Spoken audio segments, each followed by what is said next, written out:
திருவல்லிக்கேணியில் ஒரு கோயிலில் அவர் தர்மகர்த்தாவாக இருந்தார். அப்போ இவர் ஒரு சாராரிடமிருந்து கோவில் பிடுங்கப்பட்டது அப்படின்னு சொல்கிறது பிட்டித்தியாராயர் மாதிரியான கொடுங்கோலர்களிடமிருந்து பிடுங்கப்பட்டது, பனகல் அரசரின் கூட்டாளிகளிடமிருந்து பிடுங்கப்பட்டதுங்கிறதை பெருமையாக சொல்கிறாரான்னு எனக்கு தெரியலை. மத்திய police, Andhra Karnataka police, Tamil Nadu police இவங்கள்லாம் கூட்டு முயற்சியால் கைது செய்யப்பட்டதாக நல்ல படித்த ஒரு IPS போலீஸ் அதிகாரி போடுறார். இன்னொரு பக்கம் இல்லை, தமிழ்நாடு போலீஸ் யாராலும் பிடிக்க முடியாதவரை தமிழ்நாடு போலீஸ் பிடித்து விட்டது அப்படின்னு சொல்லி ஒரு வாரிசு சர்வாதிகாரி போடுறார். பப்ளிக் பர்பஸுக்காக, இந்த மாதிரி நீத்தார் விஷயங்களுக்காக அப்படின்னு ஒருத்தர் எழுதி வைக்கிறார். இப்போ அந்த இடத்தை நீ இன்னைக்கு அரசாங்கம் வந்தப்புறம் நீ அதை நீங்க எடுத்திருக்க, நீ ஒரு மண்ணாங்கட்டி இந்த இடத்த கொடுக்கல, அவங்க பொது விஷயத்துக்கு எழுதி வச்சாங்க. அந்த பொது நிர்வாகம் என்று இந்த அரசாங்கத்தின் கையில் வந்திருக்கிறது. நல்லா புரிஞ்சுக்கணும், பொது சுடுகாடு தானே, அதனால அதுல கிறிஸ்தவனும் பூத்துவான், துலுக்கனும் பூத்துவான், நீ என்னத்தை கேட்கறது. அதே நேரத்தில் கிறிஸ்தவன் துலுக்கனுக்கு தனி சுடுகாடும் கொடுப்பான். பல இதில் நம்ம பார்க்குறோம் என்ன அப்படின்னா, இன்னைக்கு புதுசாக பல குற்றச்செயலில் புரியறவங்க ஹிந்து பேர்ல இருந்து சமீபத்தில் முஸ்லீமாக மாறியவர்கள்னு ஒரு குரூப் இருக்கு. இதில் சிறையில் முஸ்லீம் இன்ஃப்ளூயன்ஸ் வெளியில் மாறியவர்கள்ங்கக்கூடியது ஒரு பெரிய குரூப்பே தமிழ்நாட்டில் இருக்கு.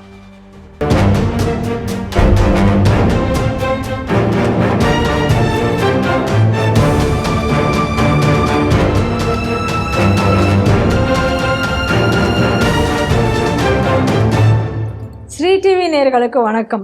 இன்றைய செய்திகள் சிந்தனைகள் நிகழ்ச்சிக்கு உங்களை வரவேற்கிறோம். இன்றைய செய்திகள்: தமிழகத்தில் உள்ள ஆயிரக்கணக்கான கோவில்கள் எந்த வகுப்பினரிடமும் சிக்காமல் சிறப்பாக நிர்வகிக்கப்படுகிறது. ஸ்டாலின் பெருமிதம். 27 ஆண்டுகளாக தேடப்பட்ட கோவை குண்டு வெடிப்பு குற்றவாளி டெய்லர் ராஜா கைது. கோவை மாவட்டத்தில் தொடர்ந்து அகற்றப்படும் இந்து மயானங்கள், இந்து முன்னணி புகார். மாவோயிஸ்ட் ஆதரவாளர் ஸ்டான் சாமியை மனித உரிமை போராளியாக கொண்டாடி சிலை திறந்த திமுக கிறிஸ்தவ அமைப்புகள். சிறைக்குள் அடிப்படைவாத பயிற்சி, NIA விசாரணையில் அம்பலம். இந்த செய்திகள் குறித்து நாம் திரு பாலகௌதமன் அவர்களுடன் சிந்திக்க இருக்கிறோம். வாருங்கள் நேயர்களே. வணக்கம் சார். வணக்கம் அம்மா. தமிழகம் எங்கும் ஆயிரக்கணக்கான கோவில்கள் குறிப்பிட்ட எந்த வகுப்பினரிடமும் சிக்காமல் முறையாக நிர்வகிக்கப்படுகிறது அப்படின்னு சொல்லிட்டு முதல்வர் ஸ்டாலின் இன்னைக்கு ரொம்ப பெருமையா சொல்லியிருக்காரு. அது ஒரு எக்ஸ் தளத்துல ஒரு பதிவை வெளியிட்டிருக்கார். அதுலதான் எல்லாம் சொல்லியிருக்காரு.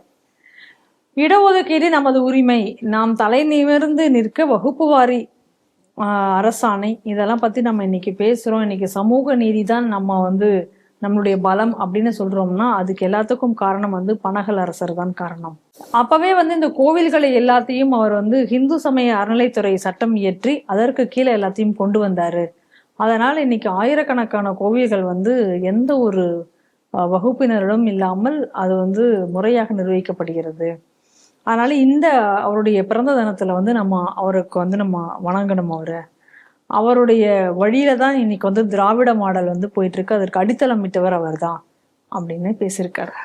2 விஷயம். அது முதல்ல இன்னும் யாருக்குள்ள பிறந்த நாள்னா பனகல் அரசர். அப்போ திமுக சாதாரண மக்களின் கட்சி அல்ல, பண்ணையார்களின் கட்சின்னு அவர் ஒத்துக்கிட்டார். அப்படிதானே?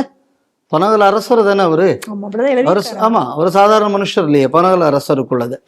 2வது இன்னொரு விஷயம், நம்ம பனகல் அரசரை பத்தி இவர் சொல்றதுனால நம்ம சொல்ல வேண்டியது என்னன்னா, அந்த நேரத்துல நான் இவர் ரொம்ப சமத்துவத்தெல்லாம் பத்தி முதல்வர் சொன்னதுனால நான் நீதி கட்சியின் அந்த காலத்துல பிட்டி தியாகராயர்னு ஒருத்தர் இருந்தார். அதனால தான் இந்த கிழக்கு மாம்பலத்துக்கு கூட தியாகராய நகர்னு பேர் வச்சாங்க. அவருக்குள்ள பேரை தான் அதுக்கு வச்சாங்க. ஆக்சுவலாக அதுக்கு பேர் கிழக்கு மாம்பலம்.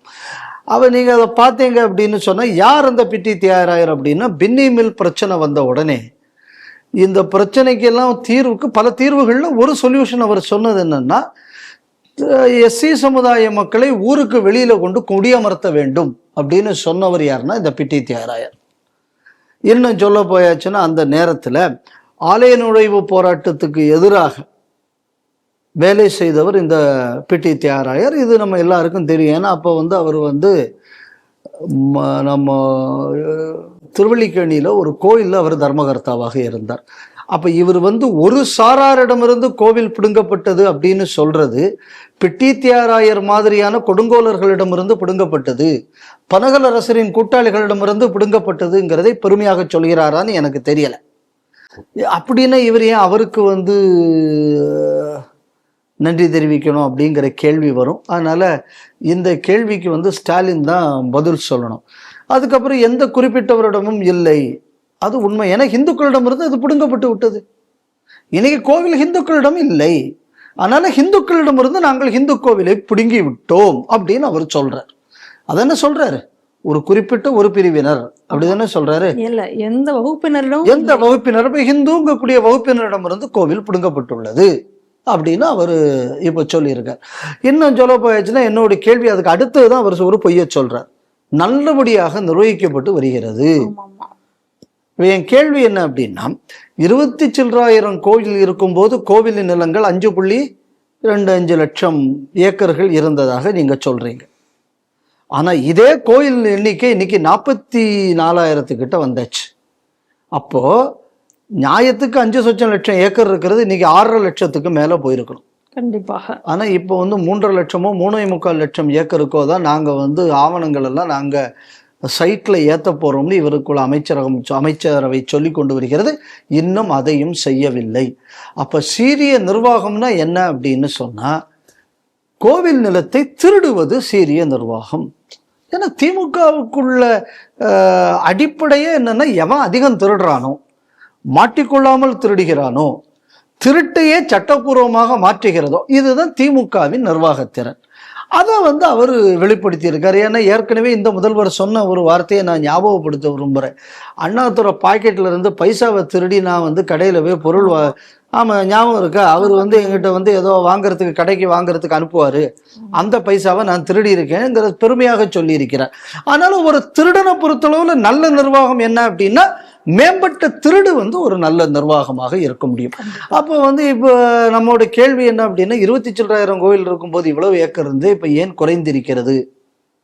அப்ப இது நிர்வாகத்திறன். அப்ப திருடனோட நிர்வாகத்திறன்ல இது பெருசு தானே. கண்டிப்பா. யோசிச்சு பாருங்க, இவ ஏதாவது நீதிமன்றம் இந்த கேள்வியை கேட்டிருக்கா? இல்ல, கேட்கல. இல்ல, சரி, இது ஒரு லாஜிக் தானே.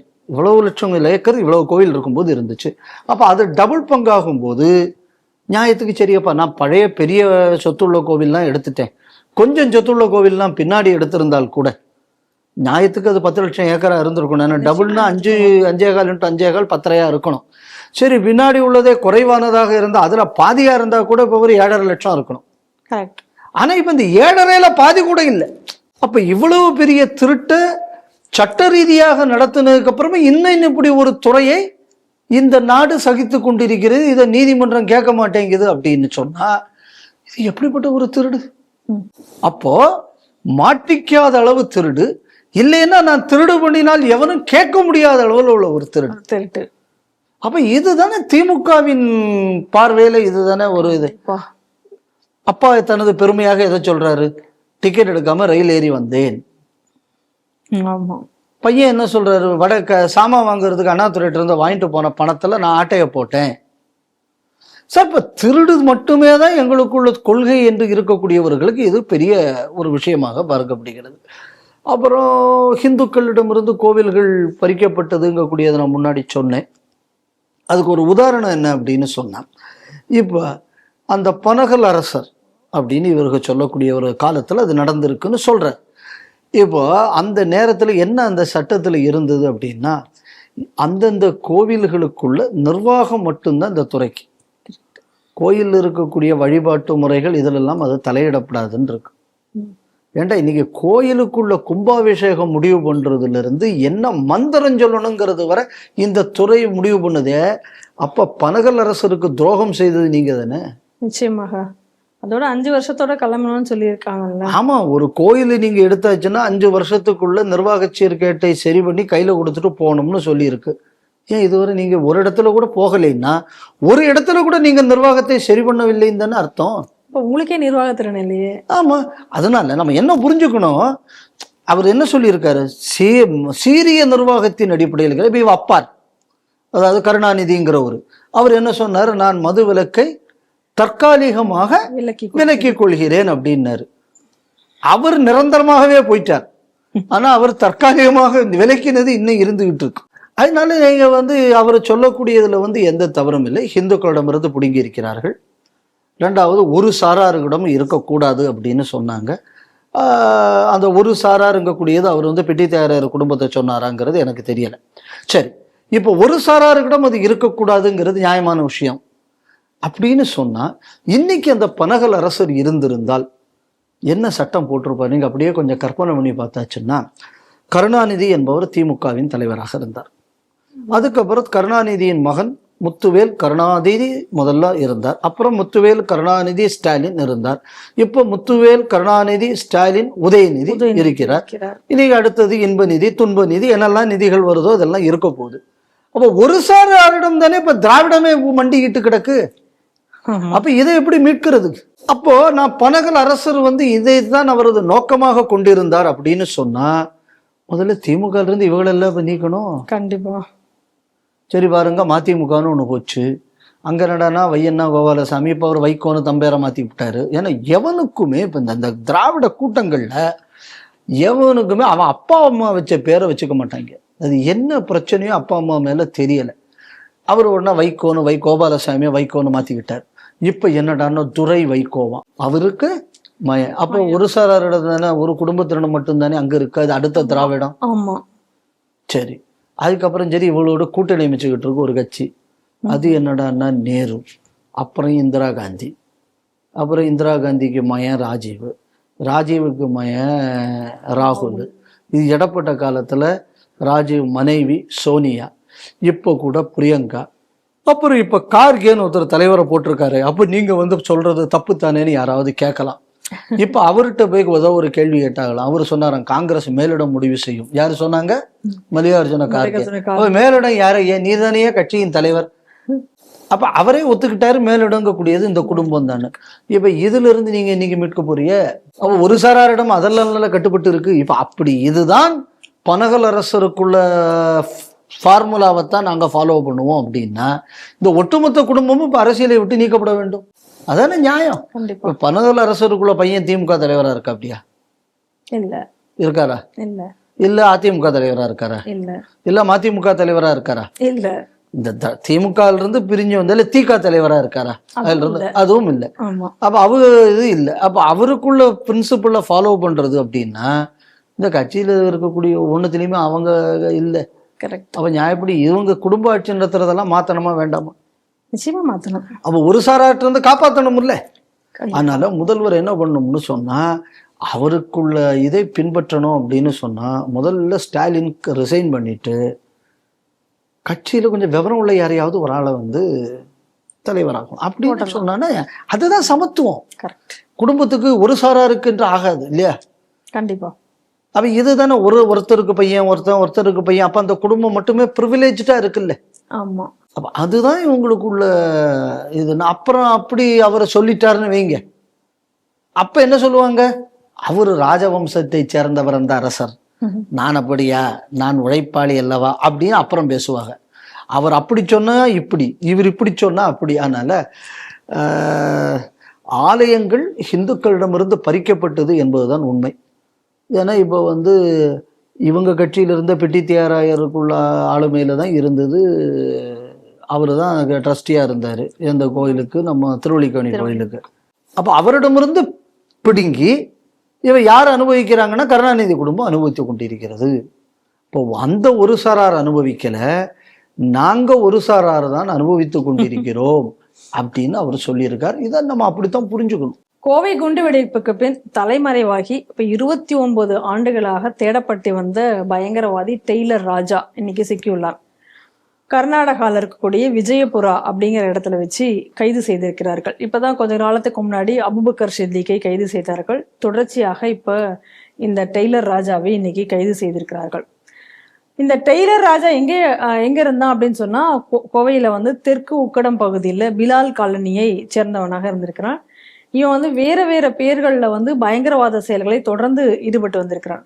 1996 ஜெயிலர் பூபாலன் அவரை கோவை சிறையில வச்சு கொலை பண்ணது, அதுக்கப்புறம் நாகப்பட்டினத்துல நாகூர்ல சைதா அப்படிங்கிற இஸ்லாமிய பெண்மணி கொலை செய்தது. 1997 அல்லுமா கூட்டாளிகளுடன் இணைந்து மதுரைக்கு சென்று மதுரையில ஜெயிலர் பிரகாஷை கொலை செய்தது. அதுக்கப்புறம் 1998 கோவையில ஒரு வாடகை வீடு, உக்கடம் பகுதியில் ஒரு வாடகை வீடை எடுத்து அதுல வெடிகுண்டுகளை எல்லாம் பதுக்கி வைத்து அதை தான் கோவை குண்டுவெடிப்புக்கு பயன்படுத்தியதாகவும் கூறப்படுகிறது. இப்படிப்பட்ட ஒரு பயங்கரவாதி இன்று கைது செய்யப்பட்டுள்ளான். பாராட்ட வேண்டிய விஷயம், கைது செய்யப்பட்டிருக்கிறது. போன தடவை நான் தமிழ்நாடு காவல்துறைக்கு பாராட்டு நாம் தெரிவித்தோம். இப்பவும் அந்த பாராட்டை தெரிவிக்கிறேன். ஒரு நல்ல ஆப்ரேஷன். ஆனால் ஒரு உண்மை நம்ம புரிஞ்சுக்கணும். இந்த ஆப்ரேஷனுக்கு கூடியது இவங்க மட்டும் கைது செய்யலை. லோக்கலில் இருக்கக்கூடிய காவல்துறை உதவி செய்திருக்கிறார்கள். இன்னும் சொல்ல போனால் ஐபியும் இவர்களுக்கு உதவி செய்திருக்கிறது. ஆந்திரா, கர்நாடகா, தமிழ்நாடு 3 ஸ்டேட் போலீஸ் தவிர ஐபியும் அவர்களுக்கு உதவி செய்திருக்கிறதுங்கிறது ஒன்று. போன கைதிலும் அப்படி தான், இந்த கைதும் அப்படி தான். இதில் மாற்று கருத்து இல்லை. நான் இதை பற்றி ஏற்கனவே சொல்லியிருந்தேன். இருந்தாலும் தமிழ்நாடு போலீஸை நம்ம பாராட்டினோம். ஏன்னா அட்லீஸ்ட் அவங்க தகவல் கொடுத்த இடத்துல இவ்வளவு நாள் கழிஞ்சு ஒரு நடவடிக்கை எடுத்ததுங்கக்கூடியது உண்மைக்குமே பாராட்டக்கூடிய விஷயம். ரெண்டாவது, 29-30 வருஷமாக நீங்கள் ஒரு அக்யூஸ்டை தொடர்ந்து பர்சீவ் பண்ணிக்கிட்டு இருக்காங்க அப்படின்னு சொன்னான்னா அந்த டிபார்ட்மெண்ட்டில் எவ்வளோ பேர் இதற்கான ஒரு எஃபர்ட், ஒரு தேங்க்லெஸ் ஜாப் மாதிரி கிட்டத்தட்ட இவ்வளோ நாள் ஒரு ரிசல்ட் இல்லாமல் இருந்தால் கூட மனசு தொய்வில்லாமல் அதை ஃபாலோ பண்ணிக்கிட்டு இருக்கக்கூடியதுங்கக்கூடியது ஒரு சாதாரண விஷயம் இல்லை. அதனால் அதை செய்த அந்த அதிகாரிக்கு நமது பாராட்டுக்கள். அது குறிப்பாக ஐபி அதிகாரிகளுக்கு நமது பாராட்டுக்கள். ஒன்று, அதுக்கு இடையில் நம்ம உள்துறையை கவனித்து கொண்டு இருக்கக்கூடிய நமது முதல்வர் ஒரு ட்வீட்டு போட்டிருக்காருன்னா, இவ்வளவு நாள் யாராலும் பிடிக்கப்பட முடியாத பயங்கரவாதியை இன்று நமது தமிழக காவல்துறை கைது செய்திருக்கிறது அப்படின்னு சொல்லி ஒரு ஸ்டிக்கரை ஒட்டிவிட்டார். எப்போ என்ன அப்படின்னா, உடனே சங்கர் ஜிவால் நமக்குள்ள டிஜிபி சார் அவர் இன்னொரு இது போடுறாரு அப்படின்னா, இது Tamil Nadu special task force of Andhra, Telangana மற்றும் மத்திய போலீசார் உதவியுடன் நம்ம இதை சாதித்திருக்கிறோம் அப்படின்னு டிஜிபி போடுறாரு. ஆபரேஷன் அகலி மூலமா. இதுல என்ன அப்படின்னா, மத்திய police, Andhra, Karnataka police, Tamil Nadu police இவங்கள்லாம் கூட்டு முயற்சியால் கைது செய்யப்பட்டதாக நல்ல படித்த ஒரு ஐபிஎஸ் போலீஸ் அதிகாரி போடுறார். இன்னொரு பக்கம் இல்லை, தமிழ்நாடு போலீஸ் யாராலும் பிடிக்க முடியாதவரை தமிழ்நாடு போலீஸ் பிடித்து விட்டது அப்படின்னு சொல்லி ஒரு வாரிசு சர்வாதிகாரி போடுறார். நம்ம நல்லா புரிஞ்சுக்கணும். ஒருத்தர் படித்த ஐபிஎஸ் அதிகாரி, இன்னொன்று வாரிசு சர்வாதிகாரி. வாரிசுன்னு வந்தால் அவங்களுக்கு படிக்க வேண்டிய அவசியம் இல்லை, அவங்களுக்கு எந்த பிரச்சனையும் கிடையாது. அங்கே அப்படி இல்லை. ஐபிஎஸ் படிக்கணும், யூபிஎஸ்சி பாஸ் ஆகணும், அப்புறம் அதுக்குன்னு உள்ள ட்ரைனிங் எல்லாம் எடுக்கணும், இதெல்லாம் உண்டு. ஆனால் இப்போ தமிழ்நாட்டில் நம்ம இப்போ எதை நம்புறது? ஏன்னா இவர் தன்னையே சர்வாதிகாரின்னு அடிக்கடி சொல்லிக்கிட்டு வர்றாரு. அதனால நம்ம யோசிக்கணும். ஏன்னா இப்போ அவர் ஐபிஎஸ் அதிகாரி தான், காவல்துறை தலைவர் தான். ஆனால் அந்த தலைமைக்கே மந்திரி இவர். அத்தனையும் இல்லாமல் அவரே தன்னை சர்வாதிகாரிங்கிறவர். அப்போ இந்த அதிகாரிக்கும் அதிகமான உள்ளவர். அதனால் இப்போ சர்வாதிகாரி சரியா அதிகாரி சரியா அப்படிங்கக்கூடிய பட்டிமன்றத்தை நம்ம விரைவில் வைக்கணும்னு நான் நினைக்கிறேன். அடுத்தது நம்ம பார்த்தோம்னா, இப்போ திடீர்னு நம்ம டிஜிபி இன்னொரு ஸ்டேட்மெண்ட்டை கூட கொடுக்குறாங்க. இனிமேல் தமிழ்நாட்டில் பயங்கரவாதமே இருக்காது. என் கேள்வி என்ன அப்படின்னா, இந்த 2 பயங்கரவாதிகளை கைது செய்த உடனே ஒட்டுமொத்த பயங்கரவாதம் தமிழ்நாட்டில் முடிஞ்சிடும் அப்படின்னா, இப்போ அடுத்த கேள்வி என்ன வருது அப்படின்னா, இந்த 30 வருஷமா இவங்க தலைமறைவாகத்தானே இருந்தாங்க. அப்போ இவங்க தான் ஆக்டிவாக இங்கே தொடர்ந்து வேற எல்லா பயங்கரவாதத்தையும் தமிழ்நாட்டை நடத்தியிருந்தாங்க அப்படின்னா, தமிழ்நாடோட காவல்துறை இவர் கேவலப்படுத்துறாரு. ஏன்னா இவ்வளவு நாள் இங்கே இவ்வளோ பயங்கரவாதம் நடக்குது. இவெல்லாம் 98 காணாமல் போனவன். அப்போ இவ்வளோ வருஷம் தமிழ்நாட்டில் எக்கச்சக்க பயங்கரவாத சம்பவங்கள் நடந்திருக்கு. கண்டிப்பா. கரெக்டா? அப்போ இவங்க 2 பேரும் கைது செய்த உடனே எல்லாம் நின்று போச்சுன்னா, அப்போ கிட்டத்தட்ட 30 வருஷமா இவங்க தான் எல்லாத்தையும் ஆப்ரேட் பண்ணாங்களா? அப்போ ஒருத்தன் இவ்வளவு தூரம் ஆப்ரேட் பண்ணுறவங்க கூட தமிழ்நாடு போலீஸால் பிடிக்க முடியலைன்னா, இதையும் கூட தமிழ்நாடு போலீஸை கொச்சைப்படுத்துகிற மாதிரியான ஒரு ஸ்டேட்மெண்ட் இருக்க முடியாது. ரெண்டாவது என்ன அப்படின்னு சொன்னால், இதுமேல் நடக்காது அப்படின்னு சொன்னால், இப்போ இதுக்கு முன்னாடி இப்போ எலெக்ஷன் வரப்போகுது. ஸோ இப்போ எலெக்ஷன் வர பயங்கரவாதிகளை நீங்கள் எதுவும் பண்ணிடாங்கப்பா, திமுக ஆட்சிக்கு ஏதாவது கெட்ட பேர் வந்துட போகுது அப்படின்னு சொல்லி திமுகவில் ஏதாவது டீல் போட்டு இவர்கிட்ட இந்த ஸ்டேட்மெண்ட்டை கொடுக்க சொன்னாங்களாங்கிற சந்தேகம் வேற இப்போ நமக்கு அடுத்தது வருது.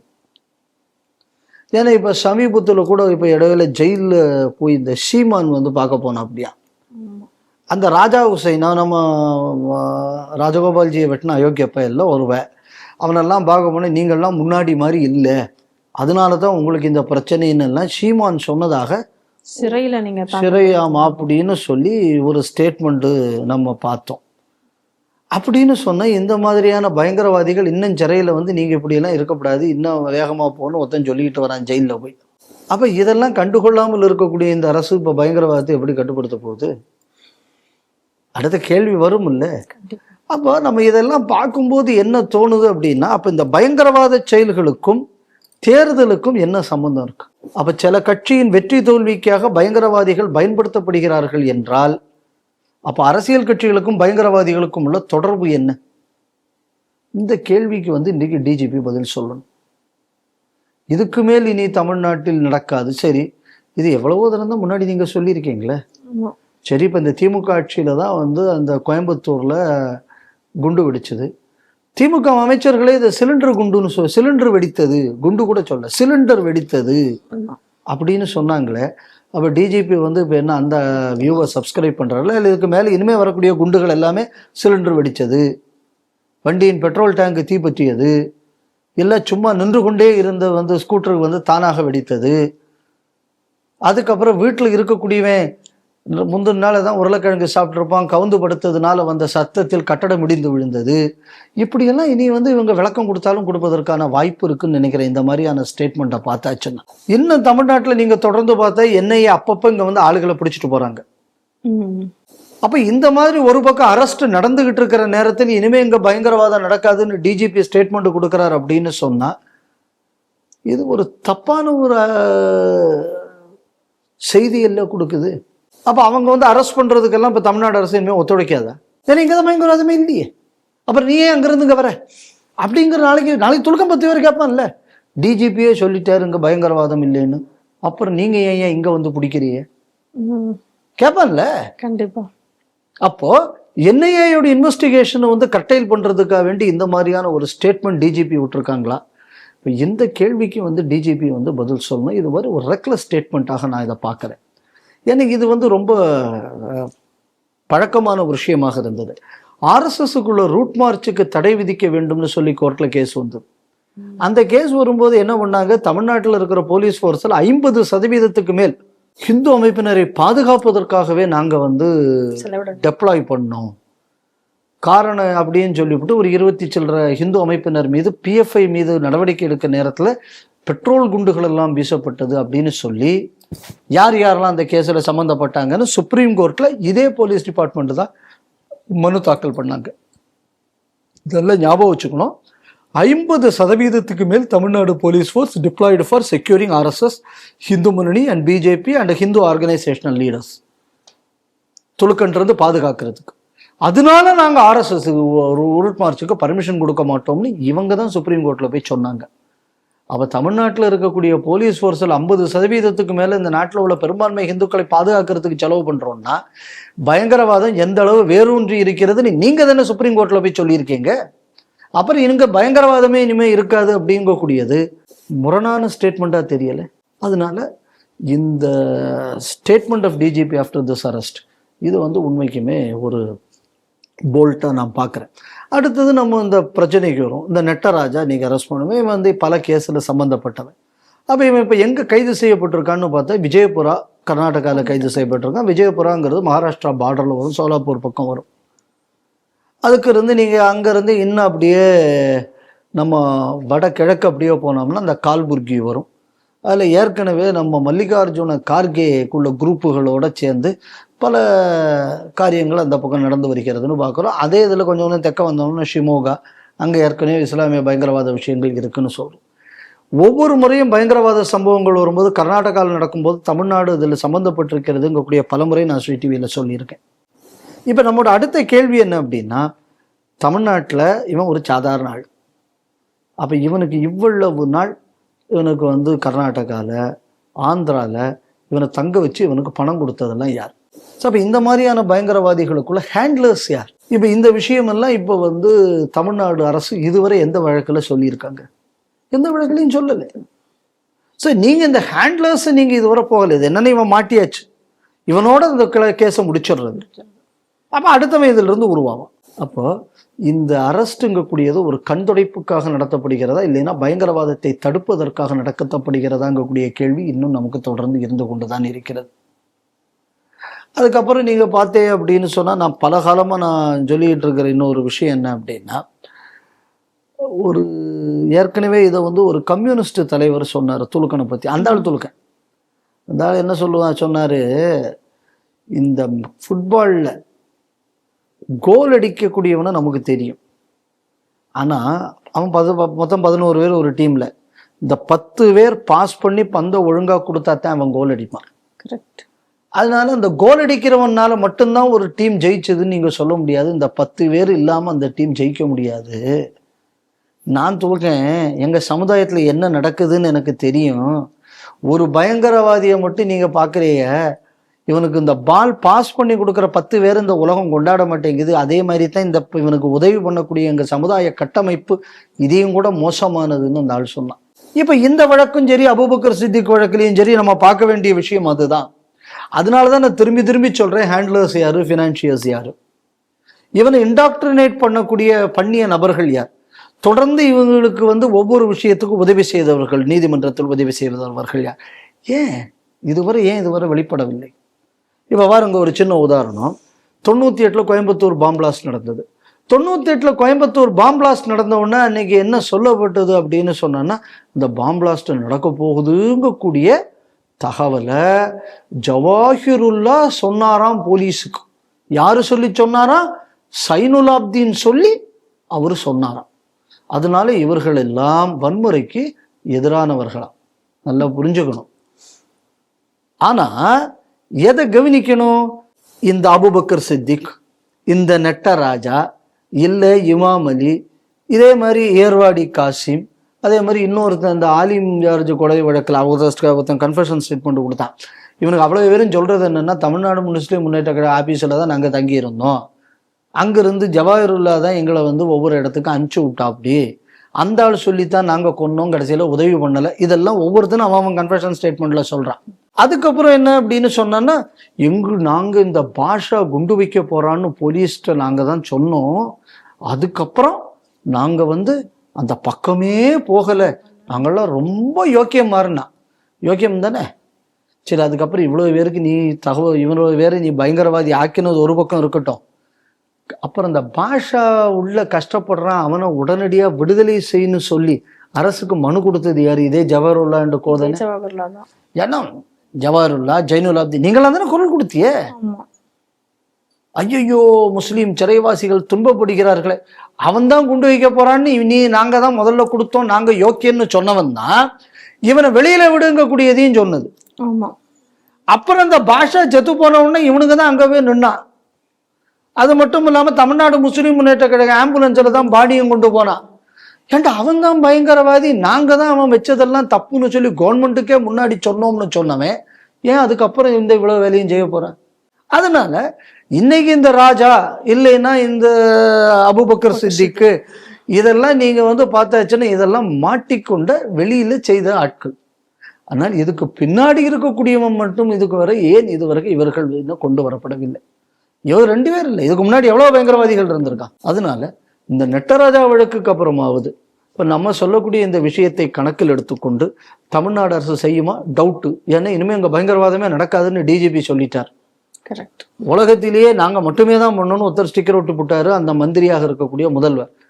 அதனால தமிழ்நாடு போலீஸ் எந்த அளவு இதுக்கு மேலே இந்த இன்வெஸ்டிகேஷனை கொண்டு போவாங்கங்கக்கூடியதில் எனக்கு பெரிய நம்பிக்கை இல்லை. அதனால என்னையே இந்த இன்வெஸ்டிகேஷனை டேக் ஓவர் பண்ணும்போது இந்த மாதிரியான ஆஸ்பெக்ட்ல எல்லாமே வந்து இதை பண்ணணும். ஏன்னா இப்போ இதை பாருங்க, இந்த வழக்கில் கைது செய்யப்பட்டவன் நீங்கள் வெளியூர் மாநில போலீஸோட சேர்ந்து கர்நாடகா மகாராஷ்டிரா பார்டரில் போய் தான் அரெஸ்ட் பண்ணியிருக்கேன். ஆமாம். ஸோ இது தமிழ்நாட்டுக்கு வெளியில் இது சம்மந்தப்பட்ட விஷயங்கள் பலது இருக்கு. இப்போ அபூபக்கர் சித்திக்கு வெளிநாட்டு தொடர்புகள் இருக்கு. சரி, ஆனால் ஏற்கனவே இதுக்கு முன்னாடி இந்த செய்திகள் சிந்தனைகளில் அபூபக்கர் சித்திக் வரும்போது என்ன நாட்டின் தொடர்புகள் இருந்ததுன்னு எல்லாம் நம்ம சொன்னோம்.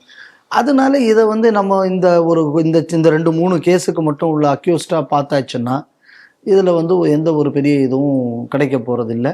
அதனால இந்த வழக்கு என்னையே எடுக்கணும். இந்த மாதிரி எல்லா ஆங்கிள்லையும் இது ப்ரோபு செய்யப்பட வேண்டும்னு நான் நினைக்கிறேன். கோவை பீளமேடு பகுதியில் உள்ள இந்துக்கள் மயானத்தை குப்பை தரம் பிரிக்கும் கூடமாக அங்க வந்து அமைக்கணும் அப்படின்னு சொல்லி அந்த ஒரு பகுதியை ஆக்கிரமிக்கிறது மாநகராட்சி அப்படின்னு சொல்லி இன்னைக்கு வந்து இந்துக்கள் வந்து குற்றம் சாட்டி அதற்கு எதிர்ப்பு தெரிவித்திருக்கிறார்கள். பாஜகவும் அதற்கு எதிர்ப்பு தெரிவித்திருக்கிறது, மதிமுகவும் எதிர்ப்பு தெரிவித்திருக்கிறது. இது ஏற்கனவே எதிர்ப்பு தெரிவித்திருக்கக்கூடிய நிலையிலையும் கூட அவங்க என்ன பண்ணியிருக்காங்கன்னா அந்த மயானத்தினுடைய அந்த பகுதியை வந்து சமப்படுத்தக்கூடிய ஒரு பணியை வந்து செய்திருக்காங்க. ஆனா தொடர்ந்து வந்து மனு கொடுத்திருக்கிறார்கள் கலெக்டரும் இது நடக்கக்கூடாது அப்படின்னு சொல்லிட்டு. அங்குள்ள இந்துக்கள் என்ன சொல்றாங்க, இந்து முன்னணி அமைப்பினரும் இந்த போராட்டத்தில் இணைந்திருக்கிறார்கள். அவங்க சொல்லும்பொழுது என்ன சொல்றாங்க, ஏதோ இந்த ஒரு மைதானத்துல மட்டும் ஏதோ ஒரு இடத்த இவங்க எடுக்கிறாங்கங்கிறது கிடையாது. ஏற்கனவே பார்த்தோம் அப்படின்னு சொன்னா சொக்கம்புதூர்ல இதே போல இந்து மயானத்தை அதுல வந்து கழிவுநீர் சுத்திகரிப்பு மையம் வைக்க போறோம்னு சொல்லியிருக்காங்க. அதே போல செல்வபுரம் கல்லாமேடு இந்து மயானமும் தொடர்ந்து போல அபகரிக்கப்படுகிறது. அப்ப தொடர்ச்சியாக இந்து மயானங்கள் இந்த மாதிரி ஆக்கிரமிக்கப்படுகின்றன அப்படின்னு சொல்லி ஒரு குற்றச்சாட்டை அவர்கள் வைத்திருக்கிறார்கள். இதுக்கு மாநகராட்சி வந்து என்ன சொல்றாங்க அப்படின்னு சொன்னா, மயானத்துல வந்து நாங்க வந்து 10 முதல் 15 சென்ட் இடம் மயானத்துக்கு போதுமானது, நாங்க வந்து ஒரு 3/4 ஏக்கரே நாங்க கொடுத்துடுறோம், நாங்க ஒரு ஓரமா தான் இதை வைக்க போறோம், இதுக்கு இவ்வளவு இடம் தான் போதுமே அப்படின்னு சொல்லி ஒரு கேள்வியும் வந்து மாநகராட்சி எழுப்பியிருக்கிறது. பதிலாக இது நான் ஏற்கனவே முன்னாடியே நான் பலமுறை சொன்னது எப்படின்னா, அறநிலையத்துறைங்கிறது இருக்கும். ஆமா, அதுக்குள்ள நோக்கம் என்ன அப்படின்னு சொன்னா கோவில் சொத்துக்களை கொள்ளையடிக்கிறது. எஸ். இது வந்து இன்னொரு டெக்னிக் என்ன அப்படின்னா இந்து சுடுகாடுகளை திருடுறது. இதை வந்து காலங்காலமாக இவர்கள் செய்து வருகிறார்கள். இப்போ 2 விஷயமா பார்க்கணும். ஒன்று, இப்போ இந்த சுடுகாட்டுக்கு இவ்வளவு இடம் போதுமே, முடிவு பண்றதுக்கு நீ யாரு? நீ கொடுக்கல. இந்தியாவோட நம்ம தமிழ்நாட்டை எடுத்துப்போம். தமிழ்நாட்டில் நீங்க பெருவாரியாக நீங்க இடங்கள் பார்த்தாச்சுன்னா அந்த காலத்துல சுடுகாட்டுக்குன்னு நிறைய பேர் சொத்து எழுதி வச்சதுதான் பெரும்பாரியான சுடுகாடுகள். ஏன்னா இந்த சுடுகாடுகள் இங்க கூடியது இந்த அரசு வருவதற்கு முன்னாடியே அங்கே இருக்கக்கூடியது. அப்போ யாருன்னா இந்த ஆள் இந்த சுடுகாட்டுக்கு இந்த மயானத்துக்கு இவ்வளவு பூமி எழுதி வைக்கிறேன். அப்போ ஒரு பப்ளிக் பர்பஸுக்காக இந்த மாதிரி நீத்தார் விஷயங்களுக்காக அப்படின்னு ஒருத்தர் எழுதி வைக்கிறார். இப்போ அந்த இடத்தை நீ இன்னைக்கு அரசாங்கம் வந்தப்புறம் நீ அதை இன்னைக்கு எடுத்திருக்க. நீ ஒரு மண்ணாங்கட்டி இந்த இடத்த கொடுக்கல, அவங்க பொது விஷயத்துக்கு எழுதி வச்சாங்க. அந்த பொது நிர்வாகம் என்று இந்த அரசாங்கத்தின் கையில் வந்திருக்கிறது. நல்லா புரிஞ்சுக்கணும். அந்த பொது நிர்வாகத்துக்குள்ள இடத்து நீ எடுத்ததுக்கு அப்புறம் அந்த நிலத்தை டைவர்ட் பண்றது அப்படின்னு சொன்னா இது பிரீச் ஆஃப் ட்ரஸ்ட். கண்டிப்பா. எதுக்காக அந்த என்டோமெண்ட் நான் பண்ணி வச்சிருக்கேன், அதுக்கு தான் அந்த என்டோமெண்ட் பயன்படணுமே தவிர உன் சௌரியத்துக்கு நீ மாத்தியாச்சுன்னா நீ திருட்டு பயன்னு அர்த்தம். ஸோ இது ஒரு லீகலி இது ஒரு அயோக்கியத்தனம் நம்பர் 1. அது மட்டும் இல்லாமல் இப்போ என்ன அப்படின்னு சொன்னால் பொது மயானம் தானே, அதில் நான் இடையில செவரு கட்டி அங்கங்கே துலுக்கனுக்கு கொடுக்குறேன், கிறிஸ்தவனுக்கு கொடுக்குறேன்னு பல இடத்துல இந்த அரசாங்கம் செய்திருக்கு. அது இந்துக்கள் மயானம் பொதுவாக இந்துக்கள் உள்ள அந்த காலத்தில் என்னன்னா ஒரு சமுதாயத்திலிருந்து எழுதி வைப்பாங்க, சமுதாய மயானம்னு வச்சு கொடுப்பாங்க. அதுக்கப்புறம் காலப்போக்கில் எல்லா சமுதாயத்துக்காரங்களும் அதில் வந்து அவங்க இறுதி கடன்களை செய்யக்கூடிய ஒரு வழக்கம் இருந்தது. சரி, இந்த சொத்தே ஒவ்வொரு ஹிந்துவும் அவனுக்குள்ள ஒரு பர்பஸுக்காக வேண்டி எழுதி வச்சதை நீ எடுக்கிறதுங்க கூடியதை முதல்ல நீ ஹிந்துக்கள்ட்ட இருந்து அந்த இடத்த திருடுற மாதிரி தானே. கண்டிப்பா. It is another form of land ஜிஹாத். அதுல என்ன அப்படின்னு சொன்னா இதுல வந்து ஒரு 2 கிறிஸ்தவ பணத்தை புதைக்கிறது, துலுக்க பணத்தை புதைக்கிறது, அப்புறம் அந்த துலுக்க பணத்துக்கு இடையில செவத்தை கட்டி இது பாக்கி உனக்கு, இது பாக்கி எனக்கு. நீ இடத்த கொடுத்த, அது பொதுமையான எவ்வளவு வருஷமா இருக்கு. இப்படி எவ்வளவோ ஊர்களில் இந்த மாதிரியான அயோக்கியத்தனங்கள் நடந்து கொண்டிருக்கிறது. அதாவது சாகர இடத்துல கூட ஹிந்து நிம்மதியா இருந்துடக்கூடாது. அதுல கூட அவன்கிட்ட கையில இருந்து பிடுங்கணும். 2வது, இவங்களுக்கு இவ்வளவு இடம் போதாதா, அதை கேட்க நீ ஏற. எனக்கு எவ்வளவு இடம், அந்த காலத்துல என் முன்னோர் எழுதி வச்சிருக்காங்க அந்த மாதிரி பல இடங்கள்ல எனக்கு என்ன இடம் போனோன்னு என் முன்னோர் என்கிட்ட சொல்லிட்டு போயிருக்கான், அதை கேட்கறதுக்கு நீ யாரு? அப்ப இதே கேள்வி நீ என்னைக்கு கேட்டிருக்கணும்னா இதே ஆளு எதுக்குடா மெரினா பீச்சில் தான் கருணாநிதியை பூத்தணும்னு கேட்கணும்ல, வேற எங்கேயும் பூத்த முடியாதா? அன்னைக்கு கேட்டிருக்கணும்ல, இவ்வளவு அந்த இடம் தான் உனக்கு தேவையா? இன்னைக்கு கேட்கிற இந்த அரசு அதிகாரி ஏன் அன்னைக்கு கேட்கல? இதுக்குன்னு அர்த்தராத்திரி 12 மணிக்கெல்லாம் கோர்ட்டை திறந்து கேச நடத்துறாங்களாம். ஏன் வேற இடத்துல அந்த பூமி உள்ள அந்த போகாதோ அந்த பணம்? அப்ப இந்த கேள்வி அங்கேயும் நம்ம கேட்கணும்ல. அப்போ ஒரு ஹிந்து அப்படின்னு சொல்லியாச்சுன்னா அவனுக்கு அந்த உரிமை கூட கிடையாது. ஆனால் சட்டத்துக்கு புறம்பாக அங்கே கொண்டு நீங்கள் வந்து பூத்து வைக்கலாம். ஏற்கனவே அந்த பீச்சில் எந்த கன்ஸ்ட்ரக்ஷனும் வரக்கூடாதுன்னு கோர்ட் ஆர்டர் இருக்குல்ல, அதே மீறி எதுக்கு நீங்கள் ஒன்று சரி? அப்போ நீ சிட்டிங் சிஎம்மும் இல்லையே. சிட்டிங் சிஎம்னா அங்கே தான் பூத்தணும்னு சட்டமும் கிடையாது. அப்போ இதெல்லாம் நீங்கள் வந்து உங்களுக்குள்ள அரசியல் இதை வைத்துக்கொண்டு சட்டத்தை மீறி செய்வீர்கள். சட்டத்துக்குட்பட்ட ஒரு ஹிந்துக்குள்ள மயானம் இருந்தால் உனக்கு இவ்வளவு இடம் போதாதான் என்ன நியாயம் கேட்க வேண்டியிருக்கு? அப்போ இந்த அதிகாரிகிட்ட கேட்குறேன், எப்போ உனக்கு சாப்பாட்டுக்கு, உனக்கு டீ குடிக்கிறதுக்கு, உனக்கு பள்ளிக்கூடத்துக்கு குழந்தைய அனுப்புறதுக்கு இவ்வளவு சம்பளம் போதாதான்னு கேட்டாச்சுன்னா அப்போ கொடியை பிடிச்சிக்கிட்டு போராடுறதுக்கு வரையில்ல. இது உனக்கு போதாதான் நான் இப்போ உங்ககிட்ட திருப்பி கேட்கலாம்ல. ஏன் ஒரு குடும்பத்துக்கு ஒரு பொறுப்பு போதாதா? முதல்வர் வேண்டுமா, துணை முதல்வர் வேண்டுமா, ராஜ்யசபா எம்பி வேண்டுமா, லோக்சபா எம்பி வேண்டுமா? ஒரு குடும்பத்துக்கு எதற்கு இவ்வளவு? அப்படி நியாயம் கேளுங்களேன். யாருக்கு எவ்வளவு வேணுங்க கூடியதை நீ முடிவு பண்ணாத. முன்னோர் எழுதி வச்சிருக்காங்க அந்த இடத்த, அதை முடிவு பண்றதுக்கு நீ யார்? இந்த லட்சணத்துல இதே அதிகாரிகள் இப்ப இன்னொரு வேலை செய்துகிட்டு இருக்காங்க. இப்ப என்னடானா ஒரு கமிஷன் ஒன்று, இந்த மைனாரிட்டி அதுல யாரு அப்படின்னு சொன்னா, இந்த பாடத்திட்டத்தை அவ்வளோத்தையும் கிறிஸ்தவமயம் ஆக்குனேன்னு ஒரு பையன் சொன்னான். இந்த லைலா காலேஜில் அருண்னு ஒரு பாதிரியார். அந்த பாதிரியாரை தான் இப்போ அதுக்கு சேர்மனாக போட்டு, முன்னாடி வந்து நம்ம பீட்ரோல் ஃபோன்ஸ் இருந்தார், அந்த இடத்துல இப்போ இந்த ஆளை போட்டிருக்கான். இந்த ஆள் இப்போ நான் வந்து அறிக்கை ஒன்று தயார் பண்ணிக்கிட்டு இருக்கேன். எல்லா ஊர்லேயும் நல்லா கேட்கணும் என்ன சொல்லியிருக்காங்கன்னா, துலுக்கனுக்கு கிறிஸ்தவனுக்கெல்லாம் மயானத்துக்கு இடம் வேண்டும்னு நான் வந்து கவர்மெண்ட்டுக்கு ரெக்கமெண்டேஷன் கொடுக்க போகிறேன். அதுக்கான வேலையில் நாங்கள் மும்முரமாக உள்ளோம். இப்போ நான் கேள்வி கேட்குறேன், ஏன் இப்போ இருக்கிற இடத்துல கிறிஸ்தவனும் துலுக்கணும் பூத்துனா போதாத, ஏன் இன்னும் எக்ஸ்ட்ரா இடம் அவனுக்கு வேணும்? நியாயங்கள் பூத்துறதுனால இடம் பிரச்சனை வருது. பல வெளிநாடுகளில் எரிக்கிறாங்க. அந்த மாதிரி எரிக்கலாம்னு நீ ஒரு ப்ரொபோசல் கூட பார்ப்போம். இப்போ அவனுக்கு வேணும்னு சொல்லும்போது அரசாங்க இடத்தை தேடி கொடுப்பார்களாம். ஆனால் அரசாங்க ப்ராஜெக்டுக்கு தேவைன்னா உனக்கு 75 சென்ட் போதாதான்? இப்போ தீவட்டிப்பட்டியில் பாருங்க, சுலுக்கனுக்கு மசூதி இருக்கு ஊரில், மசூதியில் அவன் தொடமாட்டானா, அதுக்காக வேண்டி அரசாங்க நிலத்தை கொடுக்குறான் தீவட்டிப்பட்டியில், அதுவும் எங்க ஒரு இந்து கோயில் பக்கத்தில் இருக்கிற இடத்த. இந்த விஷயத்தை சொல்லியாச்சுன்னா சொன்னவனுக்கு மேல கேஸ போட்டு கேஸு போட்ட அதே ரெவென்யூ டிபார்ட்மெண்ட்ல இருக்கிற தாசில்தார் கோர்ட்ல நான் இந்த இடத்த துலுக்கனுக்கு கொடுக்க போறேன்னு வேற ஒரு கேஸுக்கு வந்து அஃபிடவிட்டும் ஃபைல் பண்றான். அப்ப நீ முதல்ல கேஸ் போட்டது அயோக்கியத்தனமா இல்லையா? அப்ப நீ முன்னாடியே அதை செட்டப் பண்ணிருக்கேங்கிறது உண்மை தானே? அப்ப பேசணுவனுக்கு மேல நீ கேஸ் போட்டிய, அப்ப அதுக்கு இப்போ ஒன்று என்ன சொல்லணும்? அப்ப அன்னைக்கு நீ வந்து பொய் சொல்லியிருக்க தானே? இல்லைன்னா நீ இன்னைக்கு வந்து பொய் சொல்லியிருக்க. அப்ப அரசாங்க இடத்துல வந்து கிறிஸ்தவனுக்கும் துலுக்கனுக்கும் பூத்துறதுக்கு இடம் கொடுப்பார்களாம். ஆனா இந்துக்கள் வந்து இன்னைக்கு சுடுகாட்டை வைத்து கொண்டிருக்கிற இடத்த அரசாங்கம் எடுக்குமா? இதுக்கு பேர் லேண்ட் கிராப் இல்லாம என்ன? அதனால இந்த கோவையில் நடக்கக்கூடிய விஷயங்கள் அது எந்த இதாக இருந்தாலும், இது கோவை மட்டும் இல்லை, தமிழ்நாடு முழுக்க சுடுகாடு அப்படின்னு சொல்லி ஆரம்ப காலங்களில் என்னென்ன இடத்துல எவ்வளவு ஏக்கர் நிலங்கள் இருந்ததோ அது மீண்டும் அதே மாதிரி ரீஸ்டோர் செய்யப்பட வேண்டும். பல இடங்கள்ல நம்ம பார்த்தாச்சுன்னா பல சுடுகாடுகள் வந்து குட்டியாயாச்சு இந்த மாதிரியான ஆக்கிரமிப்புகள்.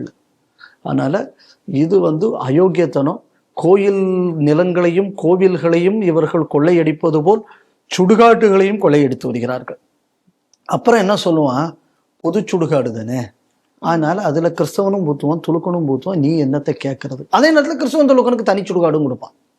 இந்த தனி சுடுகாடோட லட்சணம் என்ன தெரியுமா? ஒரு டாக்டர் கொரோனாவுக்காக வேண்டிய ட்ரீட்மெண்ட் கொடுத்தார், நல்ல மனுஷன். அந்த மனுஷன் இறந்துட்டார் கொரோனால. அவரை கொண்டு வந்த உடனே ஒரு கிறிஸ்தவ சுடுகாட்டுக்குள்ளே ஏற்ற மாட்டேன்ட்டான். ஏன்னா அவன் எங்க சர்ச்சில் உள்ளவன் இல்லை. ஏண்டா அப்போ இந்த சர்ச்சில் இருக்கிறவனுக்குள்ள பணத்தை அந்த சுடுகாட்டுக்கு கொண்டு போகக்கூடாதுன்னு சொல்லும்போது தீண்டாமை எங்கடா இருக்கு? உங்கள்கிட்ட தானடா இருக்கு. அந்த தீண்டாமையை பின்பற்றக்கூடிய சுடுகாட்டுக்கு அரசாங்கம் இடம் கொடுக்குமா? என்ன அயோக்கியத்தனம் பாருங்க. அதனால தமிழ்நாட்டில் இருக்கக்கூடிய எல்லா சுடுகாடுகளும் இனிமேல் சுடுகாடை சேவ் பண்ணுறதுக்கு எப்படி ஆலயத்தை மீட்பதற்கு ஒரு குழு இருக்கோ, இந்த மாதிரி சுடுகாடு மீட்பு குழு என்பது ஒவ்வொரு கிராமந்தோறும் இருக்கணும். இல்லைன்னா நம்மளால நிம்மதியாக சாகக்கூட முடியாதுங்கக்கூடிய நிலைமைக்கு இந்த ஹிந்து விரோத அரசாங்கம் நம்மை கொண்டு வந்து விடும் என்பதில் எந்த சந்தேகமும் இல்லை. நக்சல் ஆதரவாளரான ஸ்டெயின் சாமி அவருடைய சிலை திறப்பு விழாவில் திமுக கிறிஸ்தவ அமைப்புகள் கலந்து கொண்டிருக்கிறார்கள். திமுக அப்படின்னு சொல்றதை விட கலந்து கொண்டது யார் அப்படின்னு சொல்லி பார்த்தோம்னா எம்பி கனிமொழி, அதுக்கப்புறம் அமைச்சர் அன்பில் பொய்யாமொழி, அதுக்கப்புறம் திருமா, அப்படி இவங்க எல்லாரும் அதில் கலந்து கொண்டிருக்கிறார்கள். அதில் கலந்து கொண்டதோடு மட்டும் இல்லாமல் அவர்கள் வந்து அதில் பேசிய விஷயங்களை தான் நம்ம பார்க்கணும். கனிமொழி சொல்லும் பொழுது என்ன சொல்கிறாங்க, இந்த ஸ்டெயின் சாமி வந்து ஒரு பாவம், அவர் வந்து குற்றவாளி ஆக்கிட்டாங்க அவரை கொண்டு போயிட்டு, அவர் ஒரு தவறும் செய்யாதவர் அப்படின்னா.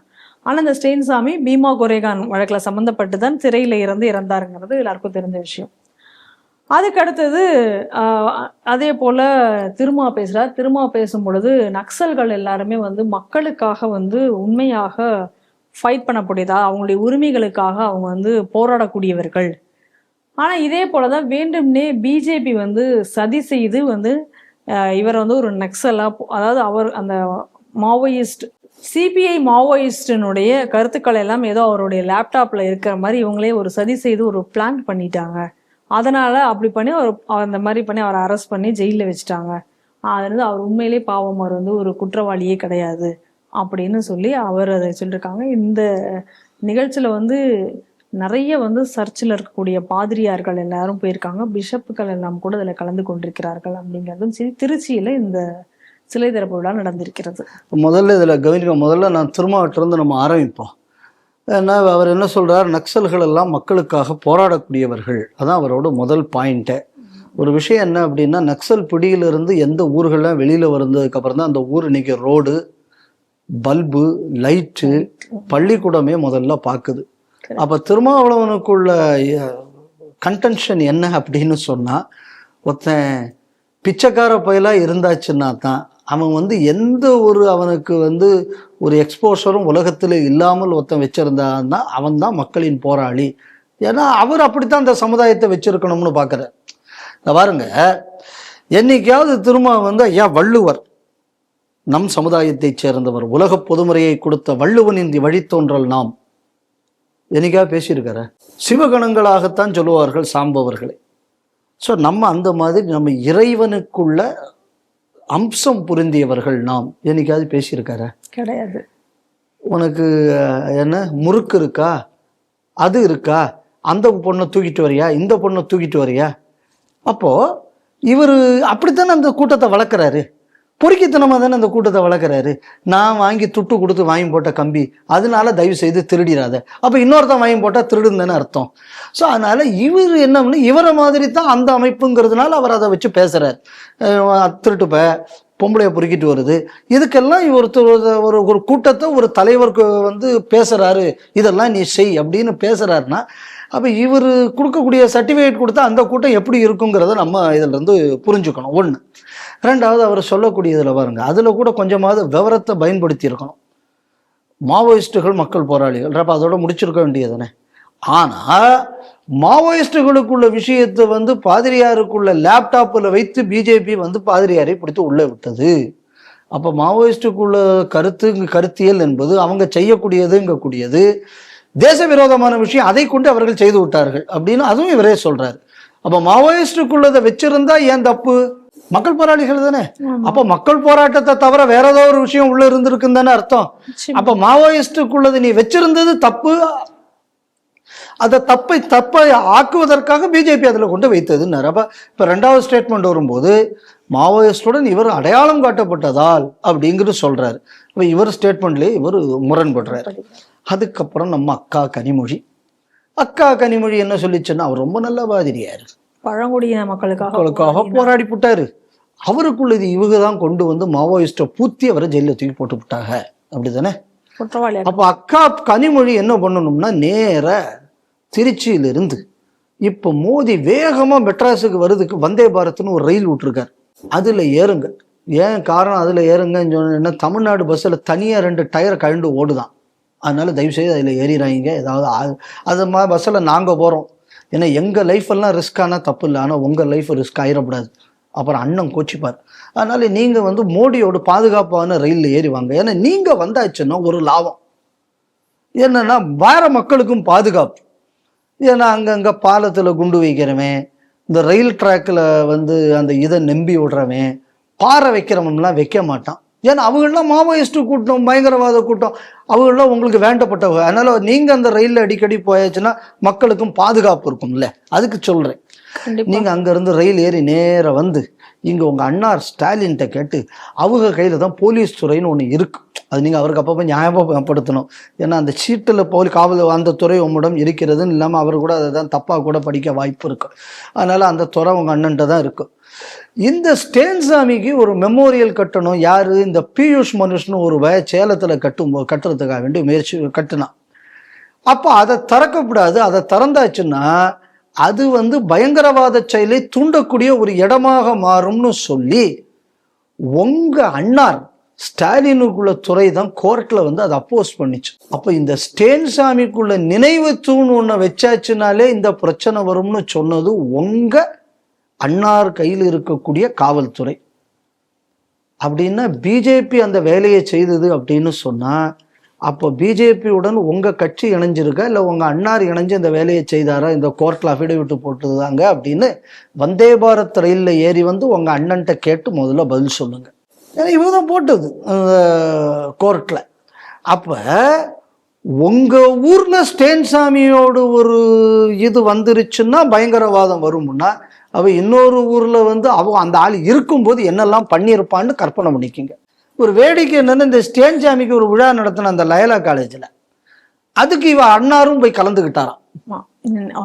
இது எப்ப? இந்த அஃபிடவிட் போடுறதுக்கு முன்னாடி கோர்ட்ல இந்த அப்போசிஷன் அப்ஜெக்ட் பண்றதுக்கு முன்னாடி ஸ்டாலின் போய் கலந்துக்கிட்டாரு ஸ்டேன்சாமி இறந்த நேரத்துல.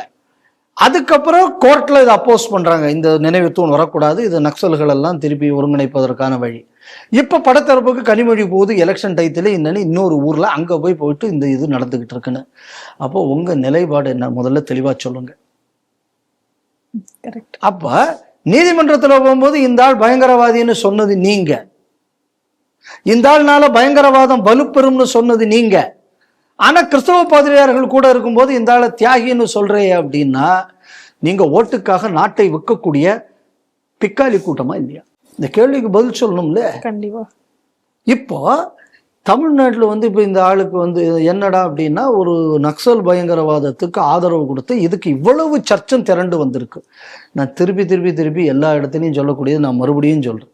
எந்தெந்த இடங்களிலெல்லாம் இந்த பாரத நாட்டில் ஹிந்துக்களுக்குள்ள ஜனத்தொகை குறைகிறதோ அங்கெல்லாம் தான் பிரிவினைவாதம் என்பது வருகிறது. இல்லை எங்கெங்கெல்லாம் ஹிந்து நம்பிக்கைகள் கொச்சைப்படுத்தப்படுகிறதோ அங்கதான் பிரிவினைவாதம் என்று இந்த தேசத்தில் வருகிறது.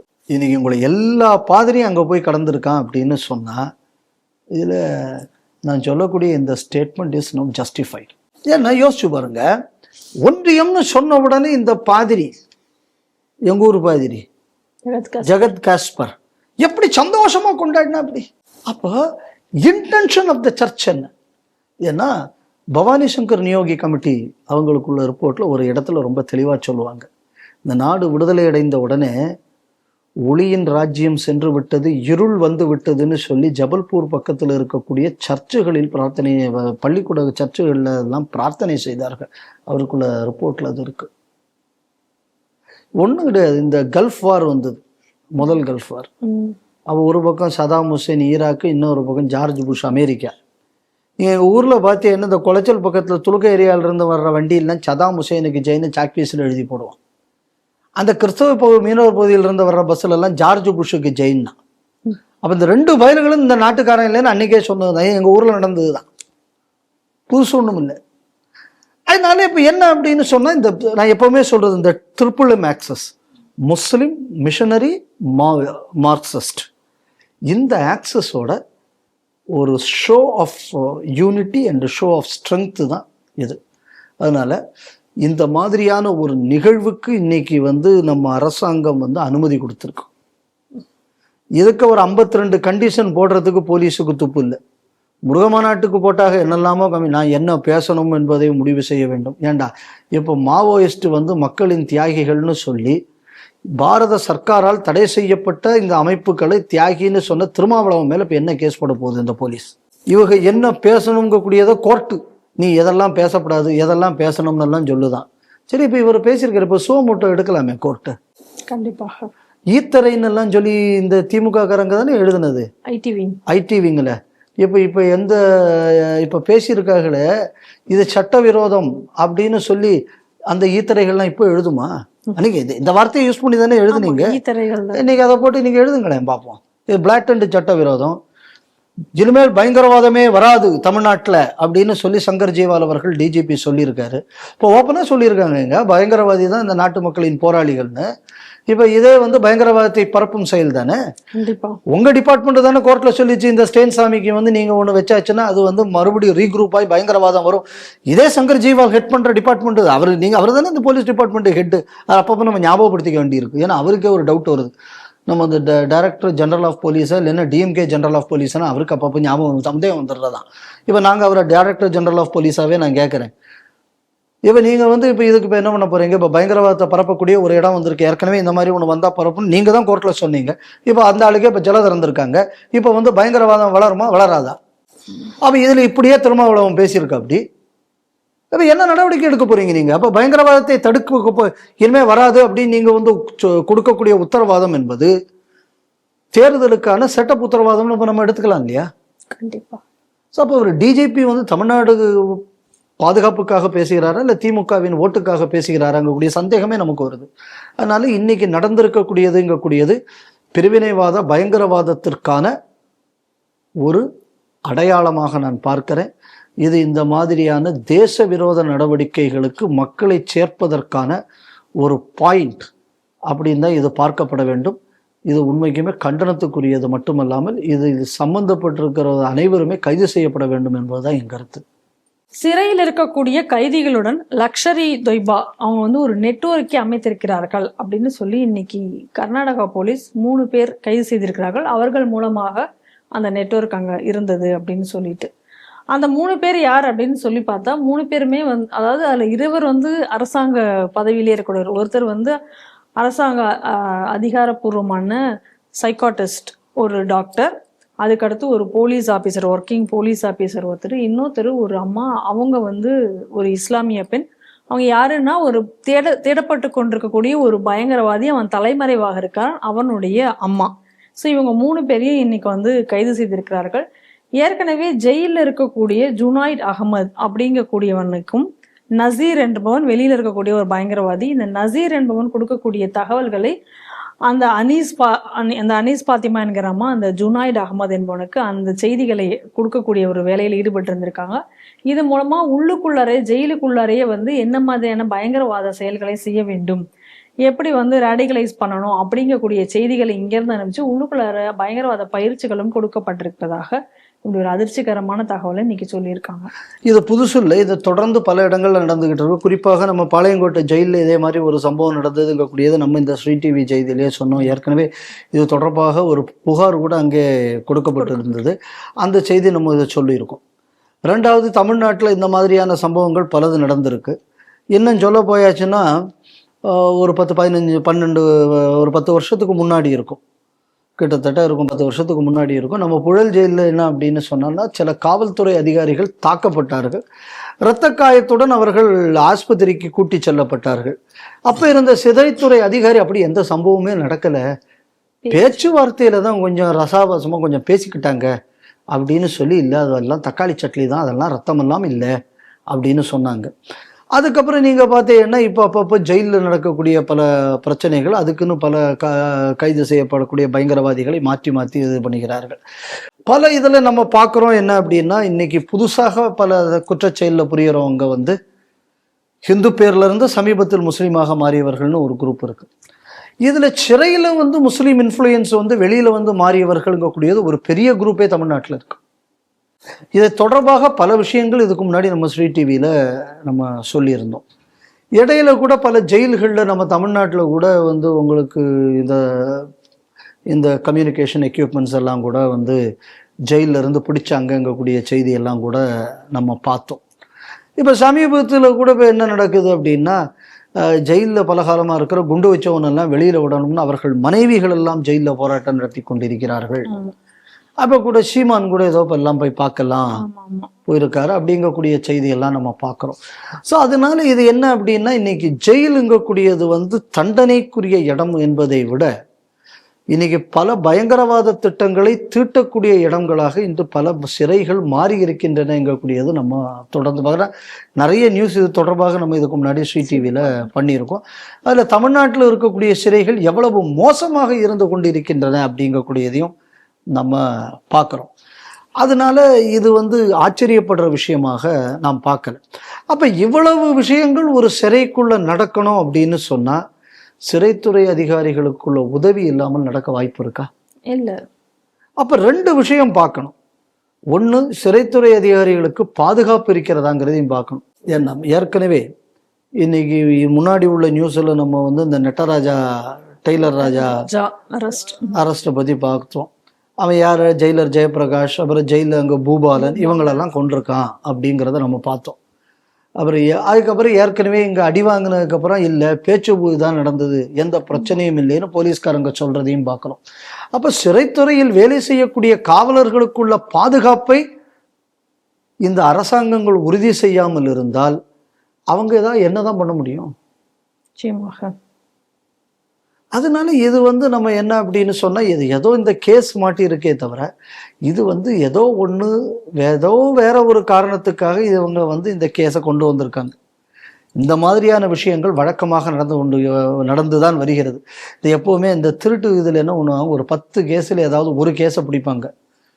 அது பிடிச்சி நாங்கள் பிடிச்சிட்டோம்னு இந்த ரெக்கார்டுக்கு காட்டுறது. அப்புறம் ஒரு 100 எண்ணத்தை விட்டுறணும், அப்புறம் ஒன்று அப்படி மெல்ல பிடிக்கணும், நாங்களும் பிடிச்சிட்டோம்னு மக்களை ஏமாத்துறது. இதே மாதிரியாக ஒன்றாகத்தான் நான் பார்க்கிறேன். ஏன்னா இது எதை நம்ம புரிஞ்சுக்கணும் அப்படின்னா, இந்த மாதிரியான நெட்வொர்க்கு தொடர்ந்து எல்லா சிறைகளிலும் செயல்பட்டு வருகின்றன. இந்த விழிப்புணர்வு நமக்கு தேவை. இன்னைக்கு சிறை என்பது, பெருவாரியான சிறைகள் என்பது அடுத்த பயங்கரவாத செயல்களுக்கு திட்டம் தீட்டக்கூடிய ஒரு இடமாகத்தான் இருக்கிறதே தவிர பயங்கரவாதிகளை திருத்துவதற்கான இடமாக அது இல்லை. பயங்கரவாதிகளுக்கு தண்டனை கொடுக்கும் இடமாகவும் இன்று சிறை இல்லை. இதை அரசாங்கங்கள் உறுதி செய்ய வேண்டும். இது அரசாங்கம் எப்போ உறுதி செய்ய முடியும் அப்படின்னு சொன்னா, காவல்துறையினருக்குள்ள பாதுகாப்பை முதல்ல உறுதிப்படுத்த வேண்டும். அவங்களுக்கும் பிள்ளை குட்டி இருக்கு, அவங்களுக்கும் குடும்பம் இருக்கு. இந்த சட்டம் கொடுத்த வலிமையில தான் அவங்க வேலை செய்துகிட்டு இருக்காங்க. அந்த சட்டமே அவங்களுக்கு பாதுகாப்பு கொடுக்காட்ட அவங்க என்ன பண்ணுவாங்க? அதனால இந்த விஷயத்தை வந்து நான் கேட்டாச்சுன்னா, நாங்கள் ஆட்சிக்கு வந்தால் பார்த்துக்கொள்வோம்னு ஒருத்தர் சொல்லுவார். அவர் தான் நம்ம நாட்டின் உள்துறை அமைச்சர். தமிழ்நாட்டில் இவ்வளவு பிரச்சனை இருக்கு, 2026 எங்கள் ஆட்சி வந்தால் சரியாகும். பெங்காலில் இவ்வளவு பிரச்சனை இருக்கு, அங்கே 2026 எங்கள் ஆட்சி வந்தால் சரியாகும். சரி, அப்போ நீங்கள் எதுக்கு உள்துறை அமைச்சராக இருக்கிறீர்கள்? எல்லா ஆட்சியும் அவர்களே நடத்தி கொள்கிறார்களே, அப்போ உள்துறை அமைச்சகத்தின் தேவையே இல்லைன்னு அடுத்தவன் சொல்லிவிடுவோம்ல. கண்டிப்பா. அதனால அதையும் அவர்கள் புரிந்து கொண்டு இந்த மாதிரி முதல்ல காவல்துறையினருக்குள்ள பாதுகாப்பை இன்ஷூர் பண்ணுங்க. முதல்ல பண்ணினதுக்கு அப்புறம் சட்ட திட்டத்தை காவல்துறையினர் பாதுகாப்பார்களா, இல்லை அதுக்கு என்ன இடைஞ்சல் இருக்கு, அதை சரி பண்ண பாருங்க. இதை 2ஐயும் பண்ணியாச்சுன்னா தான் இந்த பிரச்சனைக்கு தீர்வு வருமே தவிர, இல்லைன்னா இந்த பிரச்சனைக்கு தீர்வு என்பது ஏற்படாது என்பது என்னோட அபிப்பிராயம். நன்றி சார். வணக்கம் அம்மா. இன்றைய செய்திகள் சிந்தனைகள் நிகழ்ச்சி இத்துடன் நிறைவு பெறுகிறது. மீண்டும் நாளை சந்திப்போம். நன்றி, வணக்கம், ஜெய் ஹிந்த்.